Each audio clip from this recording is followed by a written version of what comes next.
Good evening students. आज हम बात करेंगे क्षेत्रीय भ्रमण विधि की। यह विधि न सिर्फ विज्ञान विषय बल्कि अन्य विषयों के लिए भी एक कारगर विधि है।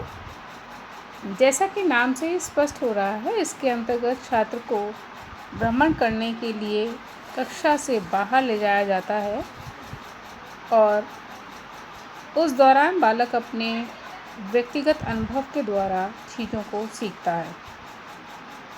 इस विधि के अंतर्गत सामाजिक, सांस्कृतिक व पर्यावरण के अध्ययन हेतु स्थानीय संस्थाओं का भ्रमण या पर्यटन किया जाता है।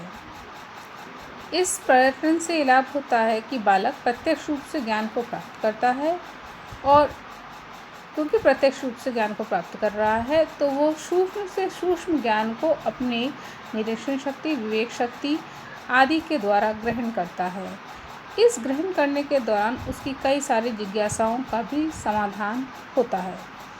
यह विधि इतनी सरल नहीं है क्योंकि इसके अंतर्गत बहुत सारी योजनाओं का होना आवश्यक है, जिस योजनाओं के तहत एक शिक्षक अपने आसपास के क्षेत्रों को जानते हुए, अपने अध्ययन के विषय को जानते हुए उन क्षेत्रों के भ्रमण के लिए बालकों को ले जाता है। इस योजना में या इस विधि के अंतर्गत शिक्षक को न सिर्फ बच्चों को ले जाना है बल्कि उसके लिए पहले पूरी योजना बनानी होती है। उस योजना के अंतर्गत विभिन्न जगहों से उसके परमिशन लेना, सारी व्यवस्थाएं करना जिसके द्वारा वह छात्रों को लेके जाएगा, समय अवधि का ध्यान रखना, वहाँ पे जा कर के उसे क्या बताना है, उसे पूर्व की तैयारी क्या करनी है, ये सारी चीज़ें इसके अंतर्गत आती हैं। ये अरस्तु के अनुसार जब चिंतन विस्मय से प्रारंभ होता है। हम किसी भी चीज़ का चिंतन कब करते हैं? जब हम किसी चीज़ को लेकर के विस्मय की अवस्था में होते हैं, यानी अचरज की अवस्था में होते हैं कि ऐसा क्यों हुआ। तो उनका मानना है जब बालक अपने आसपास के वातावरण को देखता है तो उसे विस्मय होता है कि क्या इस प्रकार से भी हो सकता है। तो ऐसे में वो चिंतन करना प्रारंभ करता है। तो जब वो चिंतन करता है तो उस चिंतन के दौरान उसे कई सारे ऐसे तथ्यों का पता चलता है जो कि उसकी इस विस्मय की भावना या विचारों की तीव्रता को और प्रबल बनाते हैं। तो इस प्रबलता से क्या होता है कि बालक अन्य चीज़ों के प्रति भी उतना ही चिंतनशील होता है और अन्य चीज़ों को भी जानने के लिए उतना ही उत्सुक बना रहता है। अब बात करें कुछ परिभाषाओं की। स्ट्रक महोदय की परिभाषा है, शैक्षिक पर्यटन विद्यालय की चारदीवारी से बाहर शैक्षिक उद्देश्यों की पूर्ति हेतु एक सुनियोजित भ्रमण है। इसमें बालक मनोरंजन के साथ वास्तविक शैक्षिक अनुभव प्रत्यक्ष रूप से प्राप्त करता है। ये बात तो हम सब जानते हैं कि जब हम शैक्षिक भ्रमण या भ्रमण की बात करते हैं तो नेचुरल बात है कि मनोरंजन होगा, परंतु जब शैक्षिक शब्द लग गया है तो शैक्षिक शब्द लगने से जो मनोरंजन के साथ साथ उसके द्वारा बालक को कुछ लाभ होंगे, कुछ ज्ञान की वृद्धि होगी।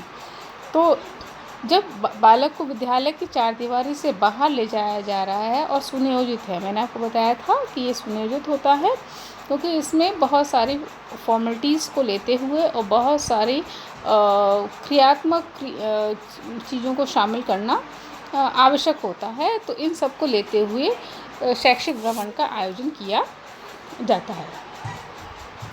इसके बाद एक परिभाषा है एडवर्ड आल्सन महोदय की। एडवर्ड आल्सन महोदय कहते हैं कि बालक के चरित्र निर्माण के साथ पर्यटन की प्रवृत्ति का घनिष्ठ संबंध है, विशेषकर प्राथमिक शालाओं के विद्यार्थी एवं शिक्षकों के लिए। क्योंकि जब इस विधि की चर्चा करेंगे तो हम ये पाएंगे कि यह विधि छोटे बच्चों के लिए अधिक कारगर है। छोटे बच्चे इसके द्वारा अधिक चीज़ों को सीख पाते हैं और ये विधि जो है उन बच्चों के जो चरित्र निर्माण है उसमें भी सहायक है। कैसे? जैसे बालक जब बाहर जाएगा तो किस प्रकार से अपना सामाजिक चीज़ों को सीखता है, वह किस प्रकार से वहाँ स्थित सांस्कृतिक और भौगोलिक चीज़ों को सीखता है। तो इन सब के द्वारा उसके चरित्र निर्माण होता है। और प्राथमिक विद्यालयों के लिए या प्राथमिक विद्यार्थियों के लिए अधिक कारगर है। और ये इस विधि में सबसे ज़्यादा महत्वपूर्ण बात क्या है कि सहानुभूति और सहयोग के साथ विषयों पर चर्चा की जाती है।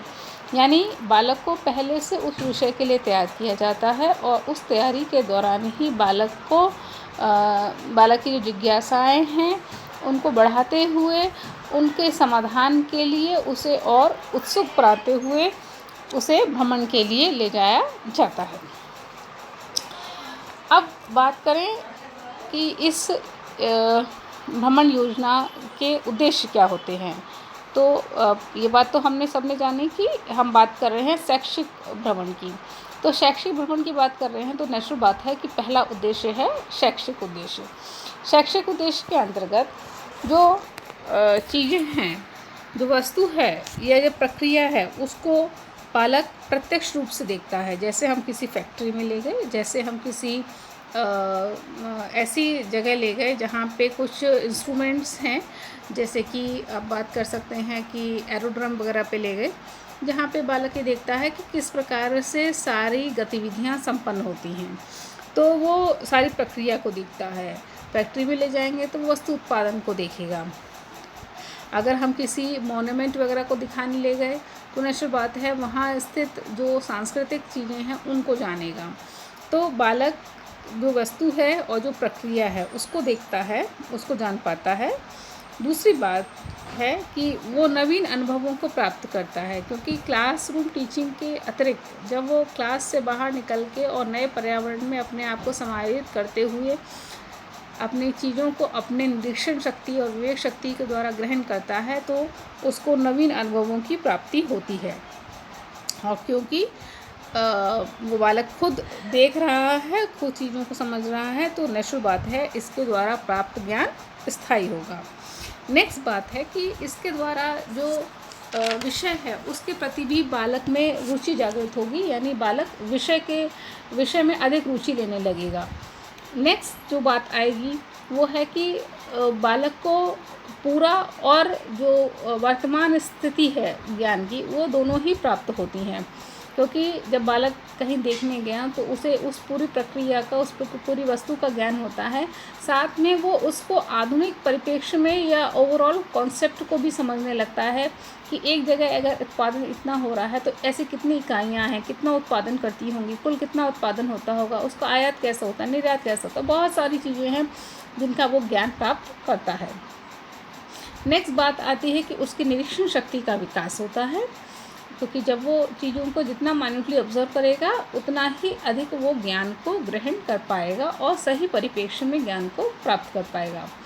उसको प्रोजेक्ट चुनने के अवसर मिलते हैं, क्योंकि जब वो किसी चीज़ के प्रति या किसी चीज़ को देखता है तो उसे समझ में आता है कि इसके ऊपर वो कोई प्रोजेक्ट तैयार कर सकता है या किसी योजना को अंजाम दे सकता है। और इसके अतिरिक्त जो सबसे बड़ी बात है इस शैक्षिक उद्देश्य में वो है कि ये शिक्षण के सभी उद्देश्य, तीनों उद्देश्य जो आपके आते हैं, ज्ञानात्मक, क्रियात्मक और भावात्मक, उन तीनों की प्राप्ति में सहयोग करता है। तो ये थे आपके शैक्षिक उद्देश्य। अब बात करें सामाजिक उद्देश्य। किस प्रकार से इस भ्रमण योजना के द्वारा सामाजिक उद्देश्यों को प्राप्त किया जाता है।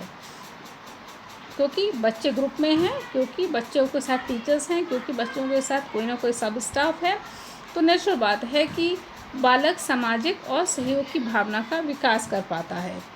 वह जो सामाजिक समस्याएं हैं उनके प्रति भी जागरूक होता है, क्योंकि वो अपने ग्रुप में किस प्रकार से एडजस्ट कर रहा है, कहाँ उसे समस्या आ रही है, इन सब समस्याओं के प्रति भी जागरूक होता है।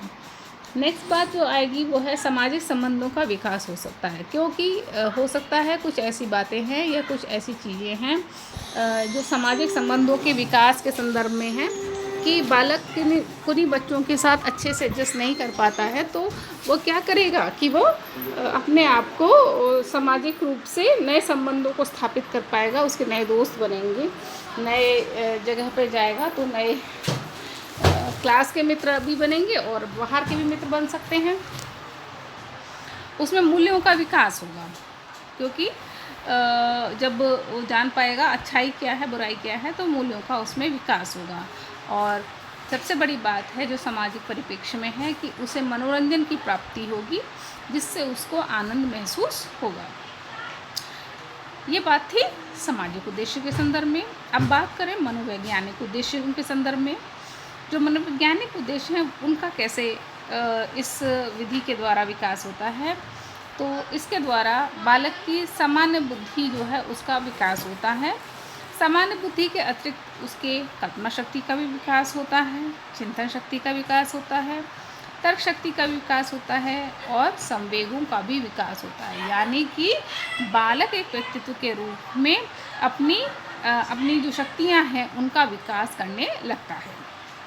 तो ये है आपके मनोवैज्ञानिक उद्देश्य जो कि इस योजना के द्वारा परिपूरित होते हैं। अब बात करें कि शैक्षिक भ्रमण के प्रकार क्या हैं। तो शैक्षिक भ्रमण को 3 प्रकारों से में विभक्त किया गया है। एक है आपका लघु शैक्षिक भ्रमण। ये जो शैक्षिक भ्रमण है ये 1 या 2 पीरियड के लिए होता है। जैसे बच्चे को अपने ही स्कूल के आसपास कोई ऐसी इंडस्ट्री हो या कोई ऐसी संस्था हो जिसे दिखाने के लिए उसे ले जाया जाए, तो और उसे घंटे भर में वापस ले आया जाए, तो इस प्रकार के जो शैक्षिक भ्रमण होगा उसे लघु शैक्षिक भ्रमण कहेंगे। दूसरा है आपका सामान्य शैक्षिक भ्रमण। इसमें 1 दिन का समय लगता है, अर्थात पूरा दिन लगता है। आप सुबह जाएंगे और शाम तक लौटते हैं। और तीसरा है आपका दीर्घ शैक्षिक भ्रमण। दीर्घ शैक्षिक भ्रमण के अंतर्गत बच्चा 2 या 2 से अधिक दिनों के लिए बाहर जाता है और वहाँ पर जो स्थित चीज़ें हैं उनके बारे में ज्ञान ग्रहण करता है। तो ये था स्टूडेंट्स प्रकार का। अब हम बात करेंगे कि जो ये भ्रमण योजना है उसके क्या गुण हैं और क्या दोष हैं। तो सबसे पहले बात करें गुणों की। पहला गुण जो है कि इस भ्रमण योजना के द्वारा सभी प्रकार के शैक्षिक उद्देश्यों की प्राप्ति होती है। आपने देखा कि ये बालक को तीनों पक्षों का जो उद्देश्य है शिक्षा का, जो ज्ञानात्मक, भावात्मक और क्रियात्मक, उन तीनों पक्षों का विकास करता है। अब इस दूसरी बात इसमें आती है कि जो बालक के सर्वांगीण विकास की बात करते हैं वो भी इसमें कवर होती है, क्योंकि बालक का मानसिक विकास हो रहा है, शारीरिक, संवेगात्मक, सामाजिक सारे प्रकार के विकास इसके द्वारा होते हैं। दूसरी जो इसका गुण है वो है इसके द्वारा स्थायी ज्ञान की प्राप्ति होती है, क्योंकि बालक प्रत्यक्ष रूप से ज्ञान को ग्रहण करता है तो निश्चित बात है प्राप्त ज्ञान कैसा होगा, स्थायी होगा। तीसरी बात, नवीन और मौलिक ज्ञान की प्राप्ति होती है, क्योंकि बालक ने जो चीज़ें नहीं देखी हैं उन चीज़ों को जब वो देखता है तो वो कुछ नया ज्ञान ग्रहण करता है और अपने आप में मौलिक ज्ञान प्राप्त होता है। मौलिक अर्थात जो कि अपने आप में बिल्कुल बच्चे के लिए एक प्रकार से नया है, उसने पहले उस चीज़ को नहीं देखा है। ओरिजिनल, मौलिक माने ओरिजिनल।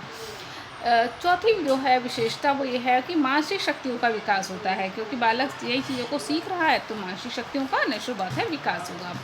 उसकी मनोरंजन की प्रवृत्ति की पूर्ति होती है, यानी कि बालक को मनोरंजन प्राप्त होता है। नेक्स्ट बात है कि अवलोकन शक्ति का विकास होता है, क्योंकि जितना अच्छा उसका अवलोकन होगा, जितना अच्छा उसका निरीक्षण होगा, नेचुरल बात है कि बालक में अवलोकन शक्ति का उसी प्रकार से विकास होगा। नेक्स्ट है विषय के प्रति छात्रों में रुचि जागृत होगी, या जो बालक है जिस विषय के तहत उसे भ्रमण के लिए लाया गया है उस विषय में अधिक रुचि लेने लगेगा। नेक्स्ट बात है मनोवैज्ञानिक विधि है, क्योंकि ये जो विधि है ये कैसी है, मनोवैज्ञानिक है। हमने अभी बात करी कि इसके द्वारा बालक की सभी प्रकार की जो मानसिक शक्तियाँ हैं, जो उसकी व्यक्तिगत शक्तियाँ विकास की बात करें, दोनों ही मानसिक और व्यक्तिगत विकास संभव होते हैं। और क्योंकि बालक अपने क्षमताओं के अनुसार, अपनी योग्यताओं के अनुसार सीख रहा है, इसलिए मनोवैज्ञानिक विधि है। नेक्स्ट है आपका छोटे बच्चों के लिए अधिक कारगर है। हमने पहले भी बताया, परिभाषा में बताया गया था कि यह विधि जो है वो छोटे बच्चों के लिए अधिक उपयोगी है, छोटे बच्चों के लिए अधिक कारगर है, क्योंकि वे जब नया चीज़ को देखते हैं तो बहुत उत्सुक होते हैं नई चीज़ों के प्रति। जैसे जैसे हम बड़े होते जाते हैं हमें तथ्यों का ज्ञान वैसे ही होने लगता है और हम कहीं ना कहीं अपने मानसिक शक्तियों का या अपनी कल्पना शक्ति का इतना विकास कर चुके होते हैं कि हम कोई एक शब्द के द्वारा ही उस चीज़ का एक चित्र अपने मस्तिष्क में खींच लेते हैं और ज्ञान का क्षेत्र बढ़ने के कारण भी ऐसा संभव हो पाता है। इसलिए यह विधि छोटे बच्चों के लिए अधिक कारगर है। नेक्स्ट बात करें इसके दोषों की, तो ये जो विधि है इसमें कुछ दोष हैं। जैसे पहले बात करें कि समय के दृष्टिकोण से ये खर्चीली है, यानी इस विधि में समय अधिक लगता है। ये विधि आप जैसा हमने बात की कि इसके प्रकारों में कि अगर हम लघु शैक्षिक भ्रमण की भी बात करते हैं तो ये 1 से 2 पीरियड के बीच में यानी घंटा 1.5 घंटा लेगी बच्चों का, तो नेचुरल बात है कि समय अधिक लग रहा है। अगर 1 दिन ले रही है या ज़्यादा लंबी है, दीर्घ वाली है, तो समय अधिक लगता है। दूसरी बात है कि धन के दृष्टिकोण से खर्चीली है, यानी कि इस विधि में धन अधिक खर्च होगा। जब ऑर्गेनाइज किया जाएगा पूरा कि हमें बाहर जाना है, हमें किस प्रकार से जाना है, कितनी देर के लिए जाना है, तो वो सारे खर्चे उसके अंतर्गत आएंगी। नेक्स्ट जो बात है इसके दोषों में वो है कि समय से इसके पाठ्यक्रम की पूर्ण करने की संभावना नहीं रहती, क्योंकि अगर हम सारा पाठ्यक्रम को इस विधि से पढ़ाएंगे तो यह संभव ही नहीं है कि हम इस विधि के द्वारा पाठ्यक्रम की पूर्ति कर पाएंगे। नेक्स्ट बात आएगी अनुशासनहीनता की संभावना। अनुशासनहीनता होती है ऐसे में क्योंकि बच्चा बाहर जा रहा है, तो जो कुछ उपद्रवी बालक हैं वो ज़रूर कुछ ना कुछ ऐसी हरकतें करेंगे जिसके द्वारा कि हो सकता है कि वहाँ पे स्थित चीज़ों की कोई हानि हो जाए या किसी बालक विशेष की कोई हानि मतलब को कुछ क्षति हो जाए, तो अनुशासनहीनता की संभावना इस विधि में हमेशा बनी रहती है। और लास्ट बात इसमें जो उसका दोष सबसे बड़ा है कि ये शिक्षक के लिए श्रमसाध्य है, क्योंकि एक शिक्षक को पूरे उसको भ्रमण को ऑर्गेनाइज करना, उसको सही प्रकार से अंजाम तक पहुंचाना और उसके द्वारा बालक सही ज्ञान भी ग्रहण कर लिया है इसको भी देखना, तो ये सारी चीज़ें इतनी लंबी हो जाती हैं, इतनी व्यापक हो जाती हैं कि एक शिक्षक के लिए बहुत मेहनत की आवश्यकता इसमें होती है। तो ये थी स्टूडेंट्स आपकी शैक्षिक भ्रमण योजना। होप समझ में आई होगी। Okay, thank you.